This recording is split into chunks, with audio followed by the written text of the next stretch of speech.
12 more days till Christmas, and today we're talking about hard money investing with the maestro, Mr. Know-It-All, Scott Hill. Well, you're too kind on the know-it-all. I'm still working towards that. It's going to be a while, but thank you. I know. Lisa knows more than you, and that's it doesn't say a lot, but it says a lot. That's true. Welcome back, Scott. How you been? Hey, doing all right, man. Thanks for having me here. It's raining out, so nothing like having some good conversation about finances, right? Indoor stuff. It's all about financial intelligence. Hence the name of our little channel. That's right. That's right. Today's topic is really cool though, because this is like something that you never know you needed it until you need it. Or, a lot of people never know it's even an option until they're in a situation and it's presented to them, right? You're like, oh, well, shoot, yeah, this will really work for me, right? Yeah, absolutely. A lot of times it's like last resort. People get into a transaction that they think is going to go smooth, and they find out they don't qualify. And there's still ways to solve that problem. In many cases with hard money. I like to say private money. Just sounds a lot easier off the tongue, especially for the listener. Sure. Yeah, I mean, when you're buying houses or flipping houses, or you're in some sort of financial difficulty, pulling money out with a hard money loan is a great answer, right? It's not cheap. It serves a purpose. It's kind of like it's no different than in regular financing and conventional loans, right? I got a client today that needs to put 5% down and get a Fannie Mae loan, and they're kind of caught on that they have to have some PMI, some private mortgage insurance. And, it's all about psychology, getting them to understand, wait a minute. So you're going to pay $93 a month and you're going to leverage a property with 5% down. How long would it take you to save up the other 15%? And what would the home values do during that time? And then the light bulb goes off. So ever since I got into lending, I've been telling people there is a loan for every situation. What's your situation? That's why the products, the services, everything else on it too, right? That's right.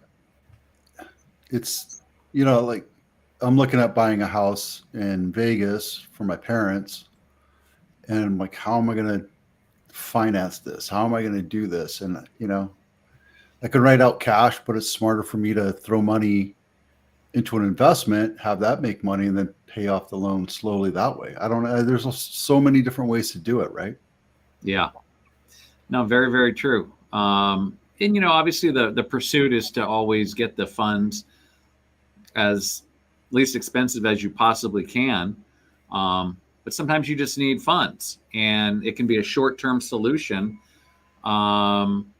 with a product that's a little bit more expensive, but the reward at the end of what you're going to earn by taking advantage of that investment is really what you need to be looking at, because you can always restructure financing. You can't always take advantage of an opportunity to pursue a piece of real estate that's right in front of you. So it's critical to understand that and separate the two, and that's why there's multiple levels of financing available out there, and a lot of people aren't aware of the private money or hard money sector. Right. I think what could be really helpful, Scott, not to put you on the spot here, but if you could maybe give us a couple of different scenarios, kind of the story of how you kind of gave a small one here briefly here. Maybe you can just walk us through maybe just a couple of different stories about how somebody would use private money in a situation. And then sure. Kind of the bolts and nuts of that, how that transaction looks and how it gets paid off and all that. Sure. Let's talk about a common one, which is a scenario where someone wants to take advantage of an opportunity to buy a home. And let's say it's very competitive out there, and they've stumbled across a home they want. They currently own a property, trapped a lot of the equity that they actually need in order to purchase this next property. So this is where private money can come in, and we call these bridge loans. And we're basically, what we're doing is, think of it like a bridge between two properties. We're essentially saying, hey, we know it's unlikely you're going to qualify for two giant mortgages at the same time, but we shouldn't preclude you from being able to access your equity somehow to take advantage of this opportunity. So let's add up the value of both properties. Let's subtract out anything you owe on the existing property that you're going to be departing from. And then let's make sure there's enough equity position in there, at least 30% or more typically. And then it's very likely, as long as your credit's not absolutely horrible, with no income, you're going to qualify for a bridge loan. And we call that, it's a private loan essentially. And these are investors that are pooling their money together. I'm sure we'll be talking about that a little bit here in a little bit. Accredited investors aggregating their funds together. And they're really looking at two things. They're looking at equity position, number one, and number two, exit strategy. How are you going to get out of this loan to pay us back? Right. Okay. Because this is money that they want to keep investing over and over again. Now, some might be okay with letting it sit for 12 months, 18 months, that kind of thing. But typically your private loans, they're going to go no more than 18 months. Your bridge loans up to 11 months, 11, 12 months, something like that. But that is one example, using bridge financing, so that the goal is get into this new property, buy it quickly. Typically, you can do this in 7 to 14 days. So now you're competitive with your offer, comparable to someone buying all cash. And then you simply go to someone like Vito and start getting your home ready to sell. And then you sell that property, take the equity out and pay off that bridge loan and have no loan at all, or you still need a loan. Then we just put a normal conventional loan on for the difference. That's one example of using private funds. And again, two things that come to mind: can't qualify traditionally, and I need speed. Okay, so those are two real big benefits right there. Another scenario could be you're about to purchase a piece of land, and someone started building, they got a foundation down, and they ran out of money. And they are having a hard time qualifying because they're self-employed and they write everything off. So traditionally, they're not showing a lot of taxable income here. But they're putting down 50%, but they show zero income on their tax returns. So that's the situation where a private investor is going to go, yeah, 50% down. We like the equity position. We're in. Don't really care about your income in that case. Now, oftentimes you'll still share your income, but it's not usually the deciding factor. It's, again, equity, exit strategy in most cases. So that's just another example. And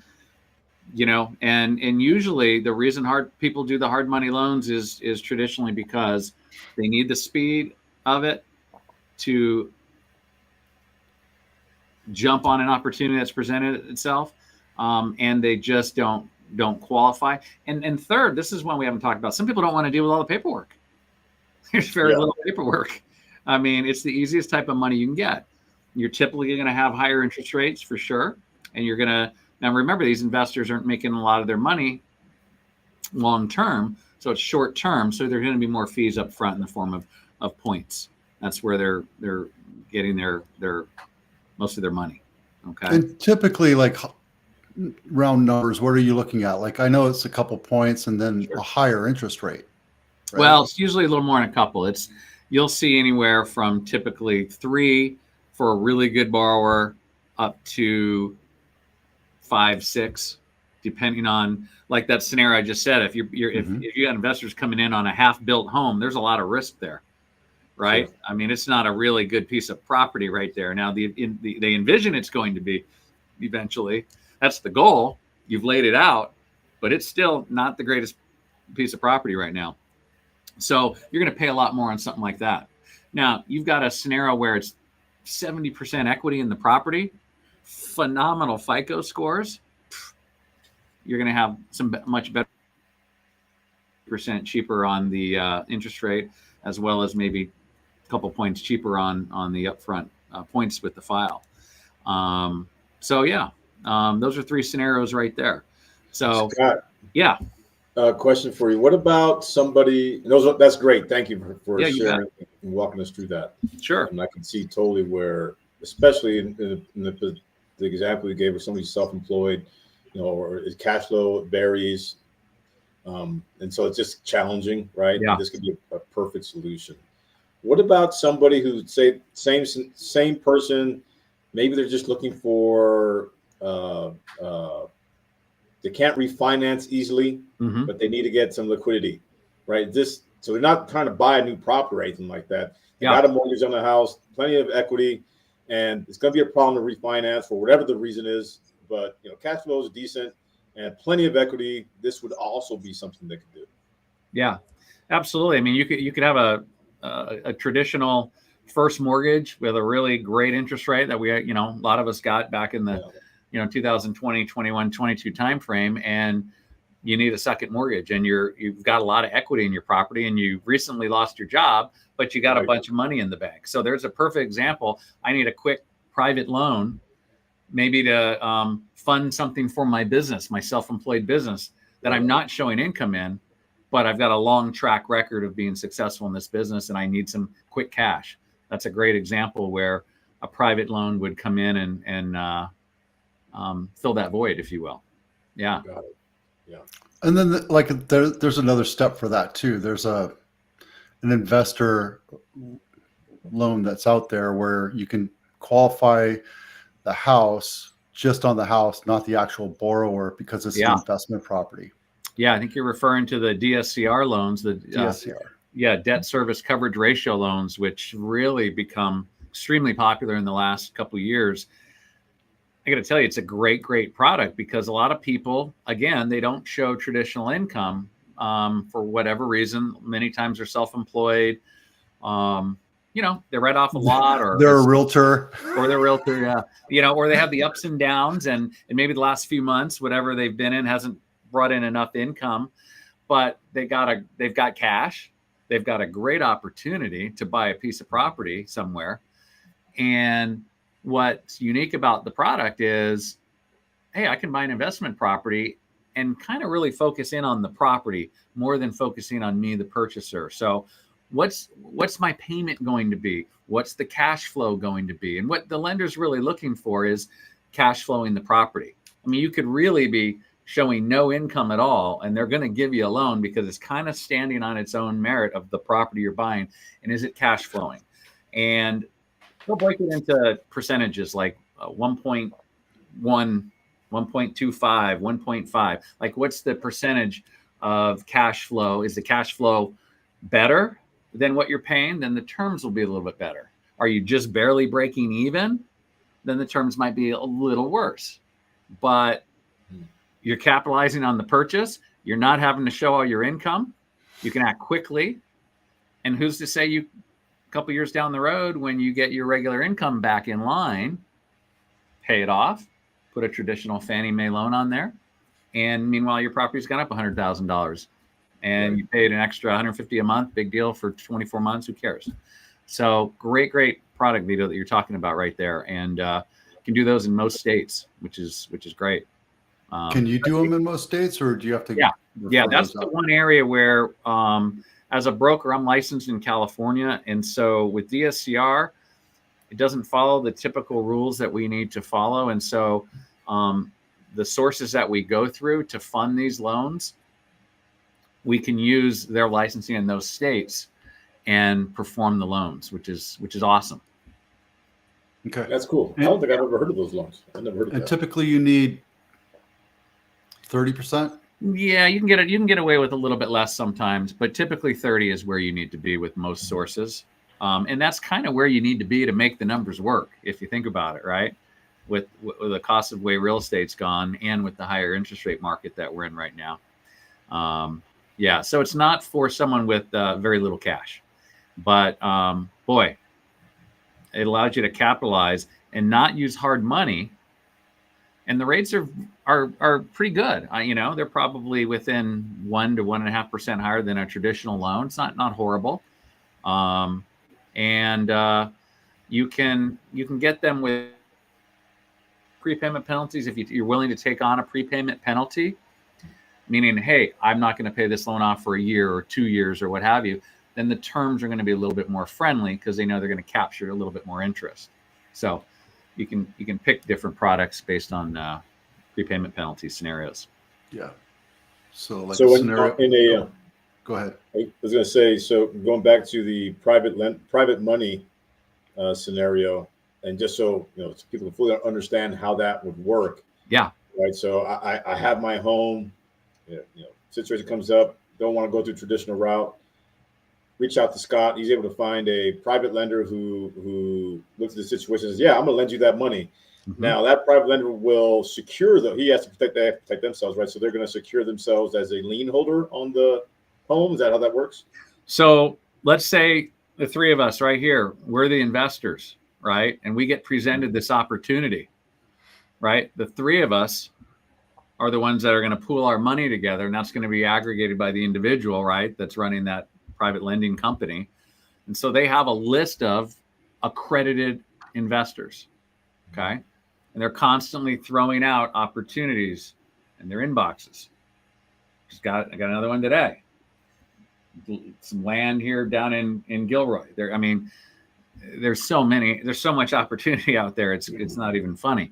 But then the person that is borrowing the funds is going to be receiving this loan essentially from the three of us, right? Mm-hmm. And we're going to start getting a check every single month. So sometimes you'll have one investor, just depends what the appetite is for that investment. Sometimes you have 5, 6, 7 investors. Mm-hmm. So sometimes it can get a little tricky on a really short close because the more investors you have, there could be somebody's a little delayed in getting their wire in or something. And so I always got to tell borrowers, hey, a little bit of a roller coaster here. We got 5 or 6, 7 investors, it sounds like. We don't want to write too short of an escrow because something could come up. But it usually goes through pretty smooth. And I'm actually an investor myself.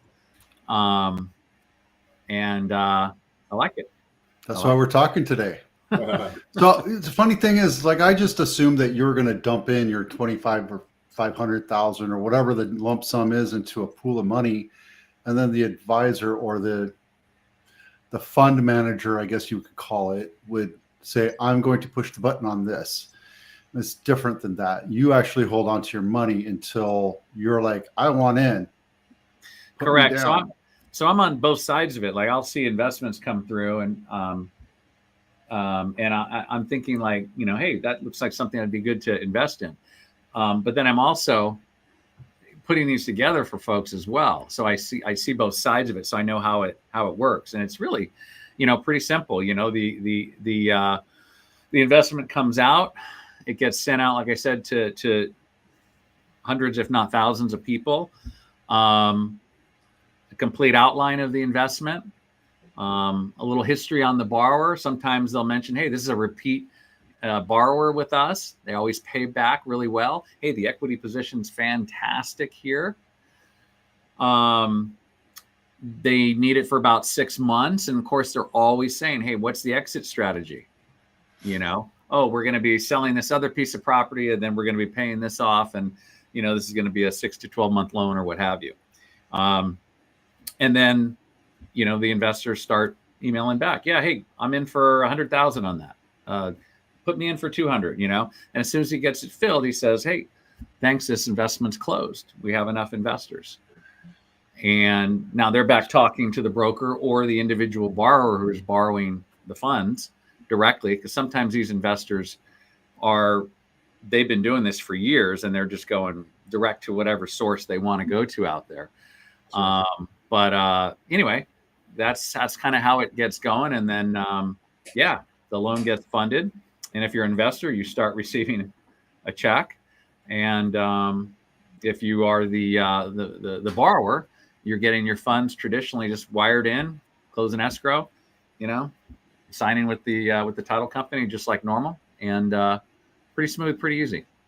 So when you Right. dump the money into this fund, a deed and a promissory note is written by the investment company, and that's presented to the escrow and the buyer and the seller, and then everybody signs off on it, just like a traditional conventional loan, Correct. except for they go to Fannie Mae, which is a tertiary market. Correct. So because it doesn't work with the Fannie Mae RESPA guidelines or what have you, it's a secondary market source of funds for you to fund loans for people that have issues.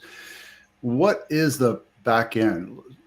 You know, I'm seeing things like 9%, 13% return on investment. Break that down for me. Who gets what? Let's just use like $1 million scenario. So traditionally, the way a lot of the private lenders what they'll do is, I mean, it's a lot of work. You know, I talked to some of these guys, and you know, I mean, it's you got deals going on all over the country sometimes, you know, and it's a lot of hours. These guys that are aggregating all these investors together. But what typically will happen is there's a scale, like I said, on what's the loan to value, what position is the loan, first, second. Is it construction? Is it just purchase money? And so, you know, they'll look at that and scale it based on, okay, this is where the market is right now. It's going to be prime plus whatever based on credit score, you know, and loan to value primarily is what's driving it. Okay. And that can also drive the points a little bit in some cases. And so once that's determined, what a lot of private lenders will do is they'll put out that interest rate to the investors, and they might put that interest rate out at 0.5% lower than what they're actually charging the borrower.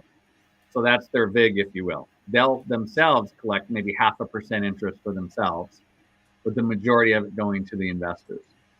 Okay. And a lot of them will set up third-party servicing just to kind of handle, you know, all the payments to the investors and what have you. And yeah, it's pretty basic like that, you know, in general. So I assume that you get like a sliding scale. Like, Yeah.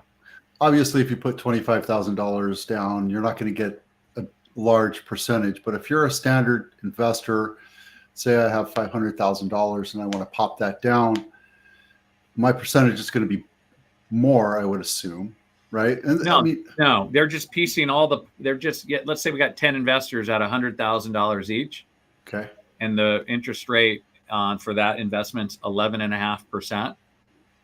One person's going to get $1 million at 11.5% invested, or 10 at 11.5% of 100,000. It's not about how much you put in. They keep it really simple. They promise you 11.5%, and then those points up front, that goes to the investment company. Correct. Got it.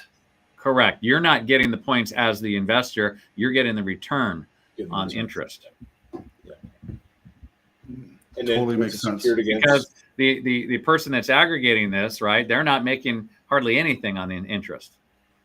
They're running. They get their money up front. It That's becomes a storefront, basically. That's correct. Now, That's their ways, markup. There's ways that because the qualifier here, right, is qualified investors, right? You got to have a certain amount of income or a certain amount of assets. Yeah. Which is actually more and more folks. However, there's a big part of the population who's not that, and there's ways they can participate in funds like this. However, they're expensive in that the expense costs and things like this are 1% to 2%. All right, and so you can still make pretty decent return on these as a mom and pop investor, but that's just a different animal compared to what this is right here, and you can do so much more better as a qualified investor for sure. Yeah, I'll give you an example.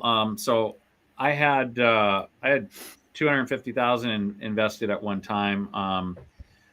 That 200 got paid off, and I had another small loan for 50,000. And at the time, this is when rates were really high.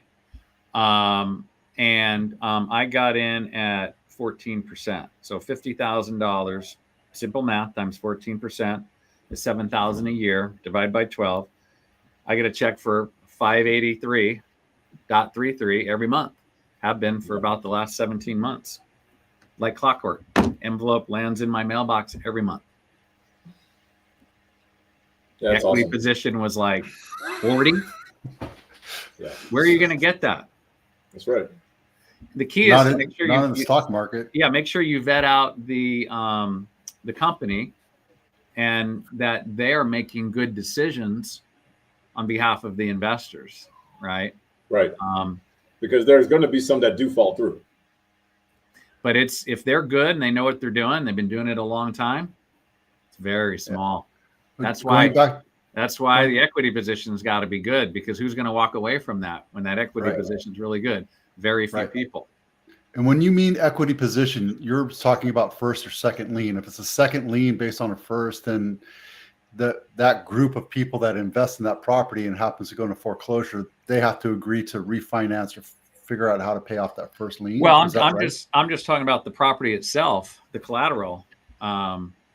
If they're going to be borrowing $600,000 and the property is appraised, because they're going to appraise these properties or do BPOs on them sometimes, broker price opinion, right? I used to do those. There's 40% equity here. Okay. The borrower's got their act together. It makes sense why they need the money. They provided a clear exit strategy. Who's in? Yeah. That easy. It's highly unlikely that person who owns that property is going to walk away from it, right? That's correct.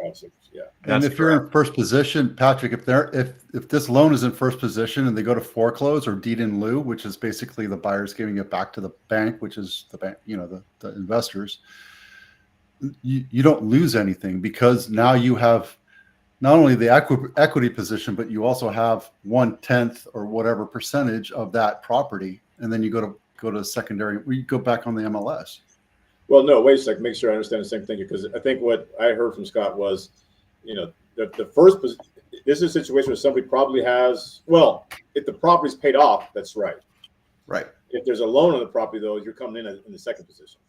Yeah. Well, that's something you have to be aware of. And as an investor, when you're going into this, you have to understand, if you're in second position and there's $500 million or $5 million or $500,000, that house goes into foreclosure. Every one of those investors that are in second position, they have to belly up to buy that first loan and satisfy it and pull them out of foreclosure. Well, or they lose their money. Well, yeah. And so if a private lender is going to lend in second position, you can bet that the rate's going to be higher, the points are going to be higher, and the equity position needed is going to be higher. Right. Because they're going to earn more money, because it's just like putting it in the stock market at a really risky investment, or I'm going to go in bonds, right?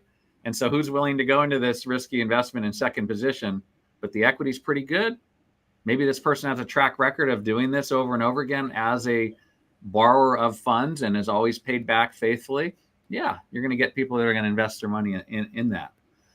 Right. It's a win-win situation where the person leading the money, they have equity, just can't get money as fast as they need at the time. That's right. The investors come in second place, in second position, which is riskier. However, you're not going to do that unless there's plenty of equity. And so in the worst case scenario, you get your money back. It might be a little bit more, high maintenance to do it. However, you're more likely than not going to recoup what you put in. Yeah, and first position is going to get paid off first. That's why anyone coming in second is going to go, all right, there's still a ton of equity for me still to get paid off as well. Right. That's why they're leaving, say, 40% equity right out of the gate, right? I'm going to get my money back. A high likelihood that that's going to happen, because you're not going to see going in second position up to 70, 75% loan to value. Not, that private lenders playing with dynamite. He wouldn't do that, Sure. But yeah. So my brain's racing right now. I'm like, I don't know how much money do I need to put down? Let's get going. No, I worked with somebody who was doing a lot of this in the early 2000s and was mostly catering towards people who needed a second. So coming in second position. At that time, he's probably making, I want to say, somewhere between 8 and 12% on the loans, and interest only, right? And we get paid off through refinances whenever the time was right. And then, of course, 2008 and 2009 happened, and so there was a lot of there was some losses there, but none of that compared to what he made, though, right? Yeah. You know, and fast forward years later, some of those folks who stopped paying, guess what? 10 years later, they had to refinance and they still had to pay, right? That's right. That's right. And so they still had to pay. There's no way around it, whether they sell it or refinance, which in California, you're going to do that at some point. For most folks anyways. Even those worser case scenarios where it doesn't work out exactly as planned for the investor, it's still more likely not going to work out. That's right. Yeah. That's right. And it's a win-win. Like I said, it's also good for the person who needs the money. And that's what you would want, right? Yes. Win-win situation for everybody. So Patrick, I don't know what my fund's doing with you, and it's doing really well. So pat yourself on the back, first of all. But compare and contrast this opportunity to what you're doing with me, which is the ETFs, I think, right? I'm totally freaking ignorant with stock market. Well, I mean, I think I understand what you're asking, and there are different strategies. I often get asked, what should I do, or compare this to that. It's not either or. It's usually and. You should do this and you should do that. The question is how much you should do it with, right? The challenge sometimes that can come up in this type of investing, as phenomenal as it is like, man, I'm starting to get a tax problem, right? All this is taxable income. But paying taxes is good. I mean, and there's other things you can do to offset that by buying businesses or buying investments, et cetera, right? Yeah, absolutely. Absolutely. So all I'm saying is, it depends on what you're doing it and where you're doing it at. So as an example, hard to do these things in retirement plans, right? Yes. It's really hard, almost impossible. Yeah. I looked into it. I got the same answer. Yeah. I was like, hey, this is what I want to do. Can I put all this into it? Yeah. No. Can't. Right. So, you got to figure out where you can play and where you can't play with these kind of things. Now, I think that'll change here in the future, though, because the need for retirement returns for Americans is pretty high, and so I think you're going to start seeing a lot of loosening of those restrictions. I don't know that's going to happen, but I believe it's going to happen. Over the next 5 to 10 years. You get a lot of people that just got a lot of money on the sidelines. They've maxed out their retirement. They maybe sold a piece of property, and they just want a no hassle, no nonsense form of monthly cash flow. Right. And if you think about it, you could literally do this over a year, collect all the interest, get paid off. Now you turn around and you take the original principal plus the new funds you've earned, if you're disciplined, and then now reinvest that and just keep redoing that year after year and growing that as well. I don't think people should not do their retirement planning with a good financial planner. That's the number one thing they should be doing. This is something alternative that people can do because it can bolster your retirement goals, pretty safely, Yeah. But you also have to be pretty proactive about it, right? I mean, with what I'm doing with Patrick is very passive. He sends me these automated, company profile things. I'm like, I don't know, whatever. You just do it. I don't want to look at it. And that's, I'm a dream client for him because I just give him money and he gets to play with whatever he, not like it's billions of dollars or millions of dollars, but it's, it's something. That's right. But with this, you actually have to be fairly proactive. You have to do the due diligence yourself. You do. And depending on who you're working with, I'm talking about,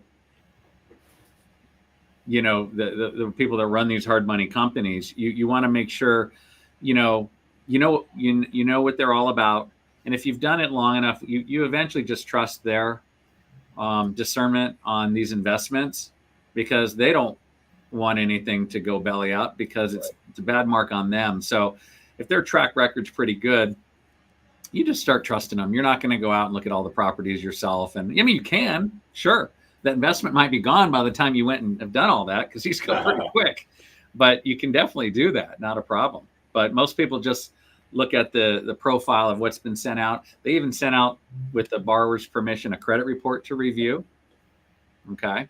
sometimes an appraisal, if they've had one done, they provide a due diligence package to the investors that is pretty top notch for you to make a decision without having to go look at the property. Photos, the Zillow link, a lot of times, it's pretty cool. Scott, typically most of these companies like this will have like minimums. Is that something that's Yeah. true, or what's that look Yeah, I think minimums would probably be maybe 25,000, something like that, 25, 50,000. But look, guys, I mean, if somebody's out there saying, "Oh, I want to get into flipping houses, but I just don't have 20% down and the cash to hold it and the cash to fix it," this is a great opportunity. If you have $25,000, you can build that into a down payment and holding costs and fixing repair costs. That's right. And then do your flipping, right? And Absolutely. it's being at my age, I think I'm older than you too, both of you. Being at my age, I'm the youngest person on this podcast, by the way. yeah, fuck The off. youngest person. I think we're all I That's don't get to because say that too many times anymore. the youngest for sure. Those times I get to say that are slim. the last thing I want to do is pick up my hammer and do a repair on a fixer flipper. And I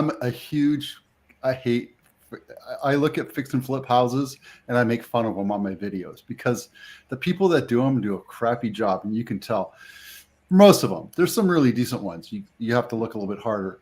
But that's the last thing I want to do. And being in a business mindset versus being an employee or a service provider mindset where you're doing everything, right? As a loan professional, as a financial advisor, as a realtor, you're doing everything. You're not a business owner in the sense that you can't scale your skill set out.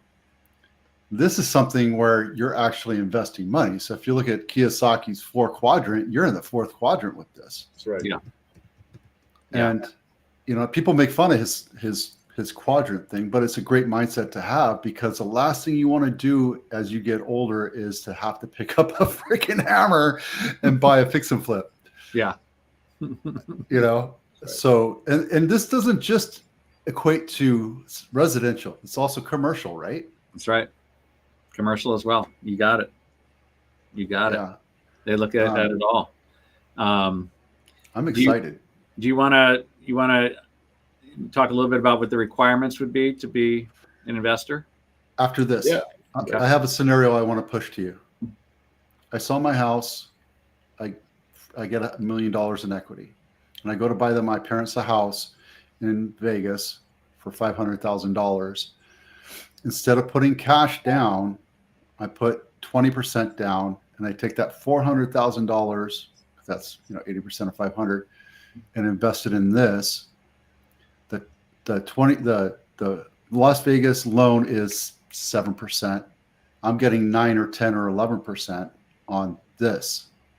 It's making money for me. Instead of, I become the bank basically. Correct. You're arbitraging, right? And you're leveraging that asset. That property is growing still, whether you sunk all your money into it or not.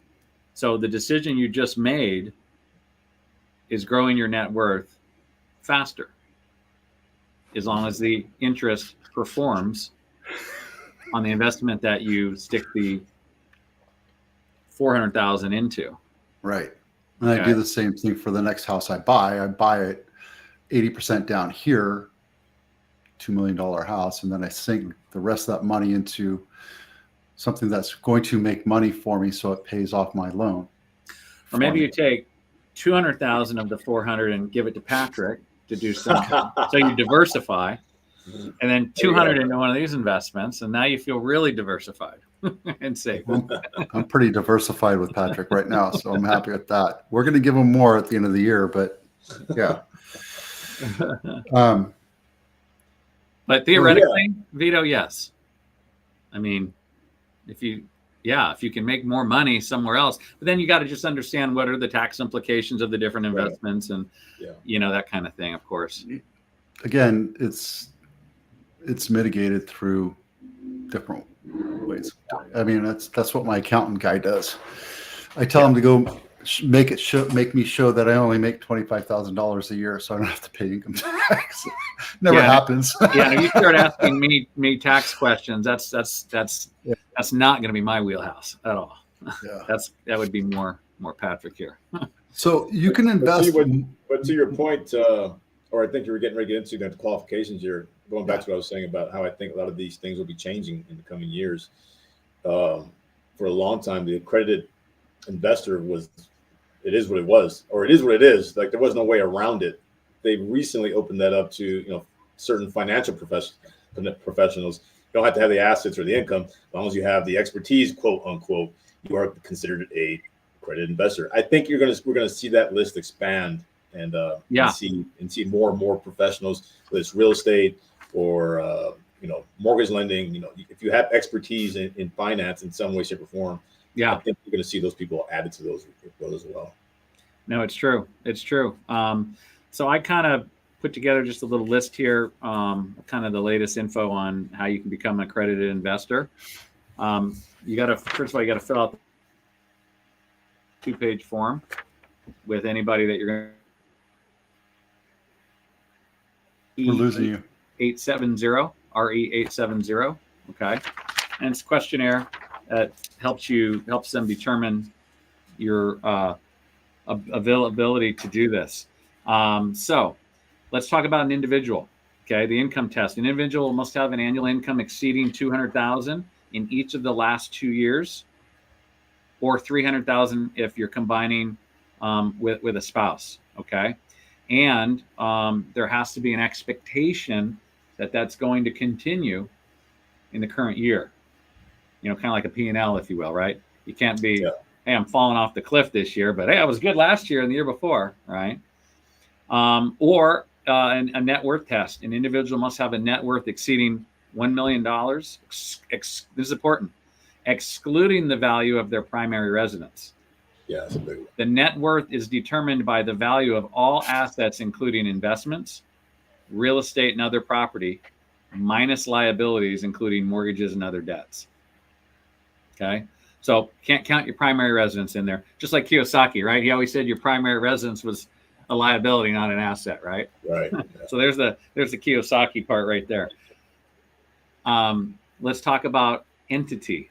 Okay, entities, corporations, partnerships, LLCs, trusts may qualify as accredited investors if they meet the following conditions: assets of $5 million or more, and the entity was not formed for the specific purpose of acquiring the securities being offered.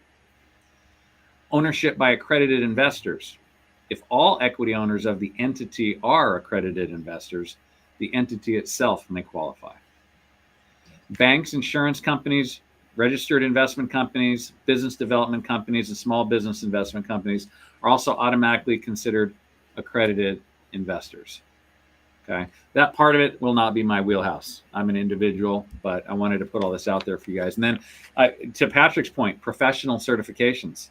Certain professionals, such as licensed financial professionals, for example, brokers, investment advisors with a Series 7, Series 65, or Series 82 license, may also be considered accredited investors based on their professional knowledge. The criteria are established under Rule 501 of Regulation D of the Securities Act of 1933 and are subject to changes or updates by the SEC. And that's a new one. And then the additional notes here. All right, this is good. Again, primary residence exclusion. The value of an individual's primary residence is excluded from the net worth calculation, although mortgages and other related liabilities are included in the calculation of net worth. And then sophistication requirement. This totally blows you out, Vito.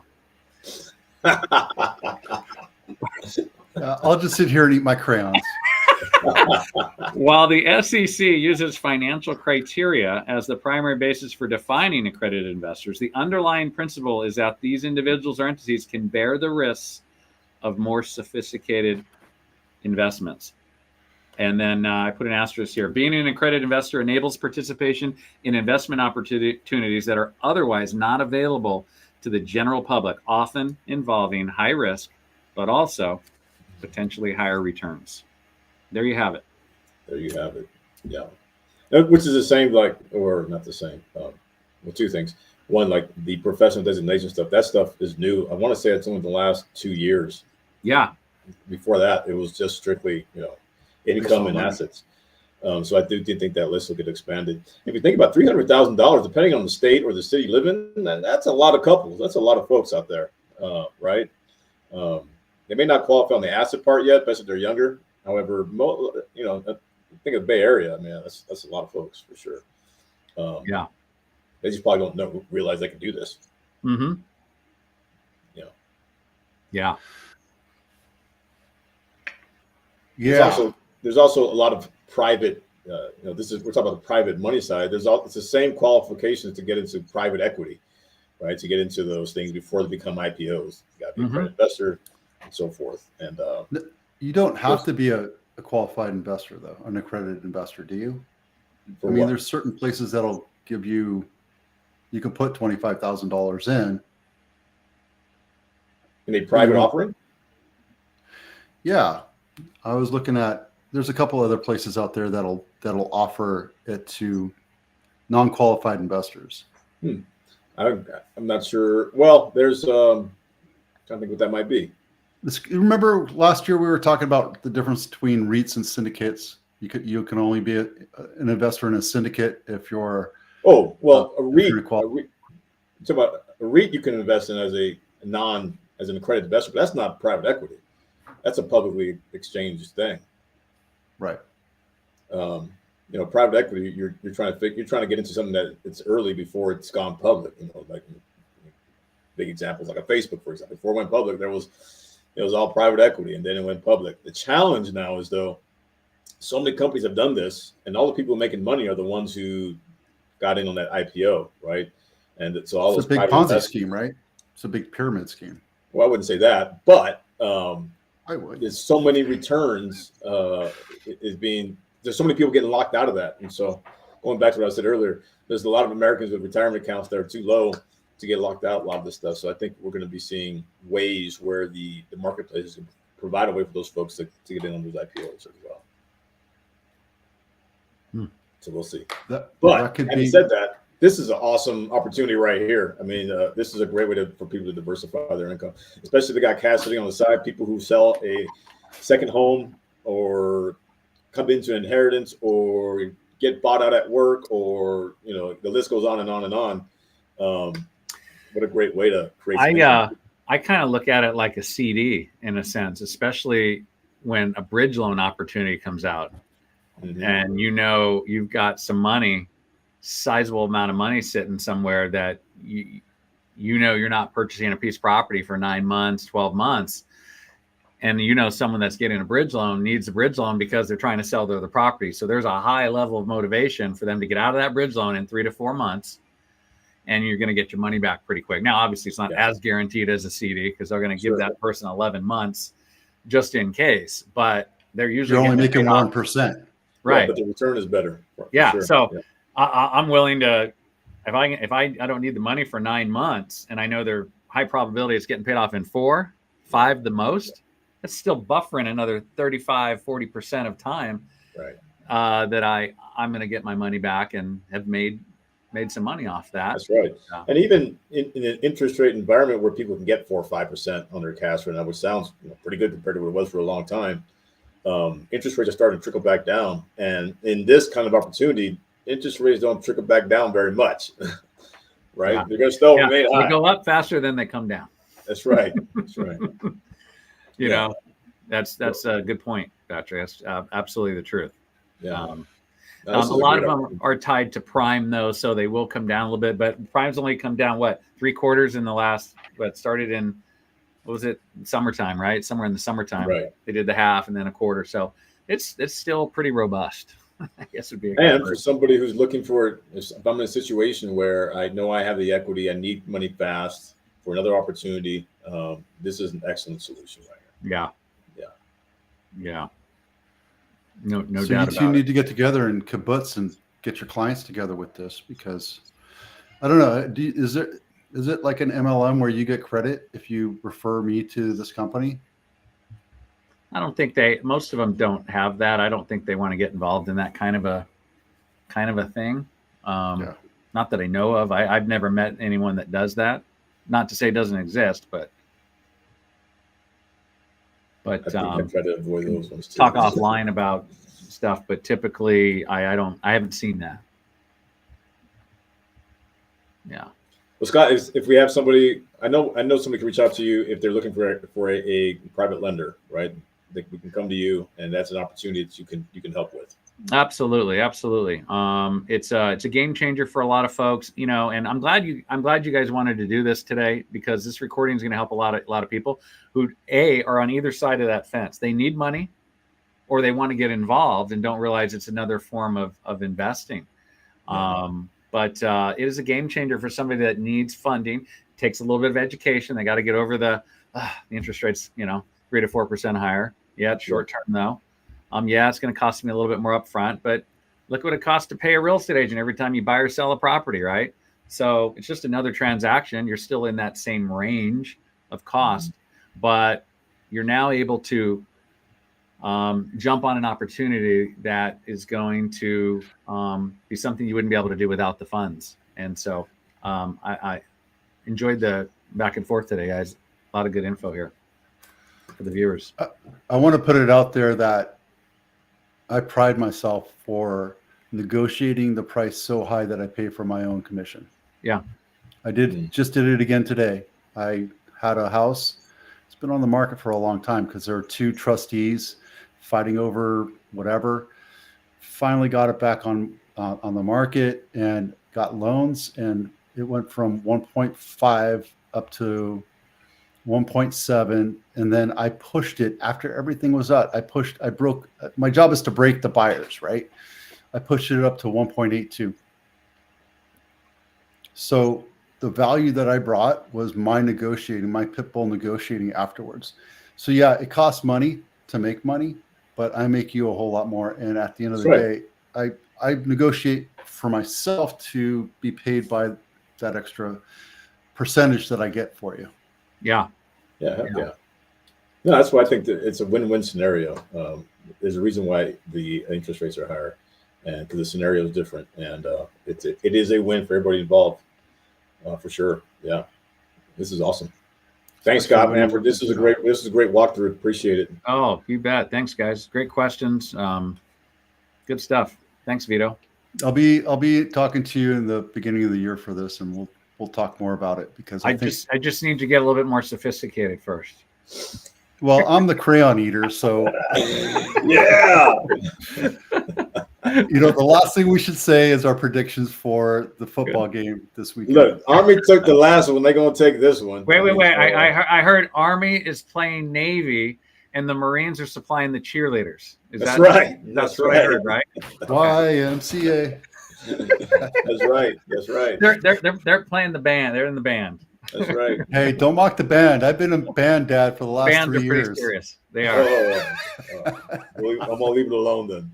Hey, I've seen the band make a tackle before in the old big game, right? Yeah, you don't mess with the band. Cal They'll and knock you Stanford. out. Awesome. Right on, guys. The little drum major guys. Hey, thanks a lot. I think this is it for the year. So Merry Christmas and Happy Hanukkah and Kwanzaa and all that. And thanks for watching, everybody. Absolutely. Appreciate it. Everybody have a good one. Merry Christmas. Yeah. All that.